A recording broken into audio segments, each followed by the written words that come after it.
पावसाचं थैमान। देवगडच्या आरे गावात वादळी वाऱ्यानं नुकसान झालेलं आहे। 5 ते 6 घरांवरील छप्पर उडालेले आहेत। झाडांची पडझड झालेली आहे। पावसामुळे आरे ग्रामस्थांचं मोठं नुकसान झालेलं आहे।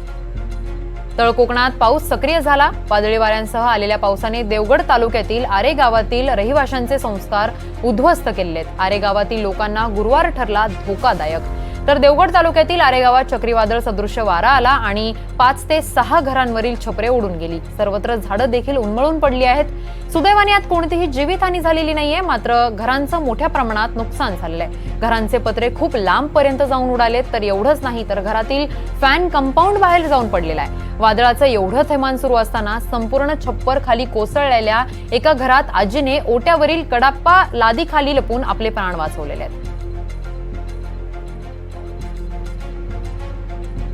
पावसामुळे आरे ग्रामस्थांचं या ठिकाणी मोठं नुकसान झालेलं आहे। तर सिंधुदुर्गात वादळी वाऱ्यानं मोठं थैमान घातलेलं आहे। तर अनेकांचे संसार यामुळे उघड्यावर पडलेले आहेत। या संदर्भात अधिकची माहिती देण्यासाठी आमचे प्रतिनिधी गुरुप्रसाद दळवी आपल्यासोबत जोडले गेले आहेत। गुरुप्रसाद, सिंधुदुर्गामध्ये वादळी वाऱ्यासह पावसाचं थैमान पाहायला मिळालेलं आहे। अनेकांचे संसार उघड्यावर आलेले आहेत। काय अधिकची माहिती आहे? किती नुकसान झालेलं आहे या ठिकाणी?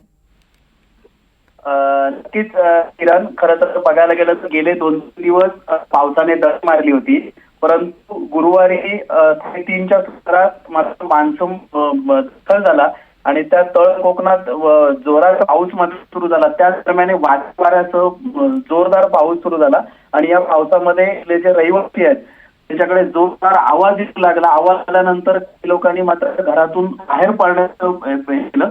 त्यानंतर काही लोकांनी तर जेवणाचा जो ओटा असतो त्याच्यासाठी राहण्याचं केलं आणि अशा पद्धतीत जोरदार वादळी वारे येऊन घराची छप्पर वगैरे पटापट उडून जायला सुरुवात झाली। किरण, अगदीच गुरुप्रसाद, धन्यवाद तुम्ही दिलेल्या सविस्तर माहितीसाठी।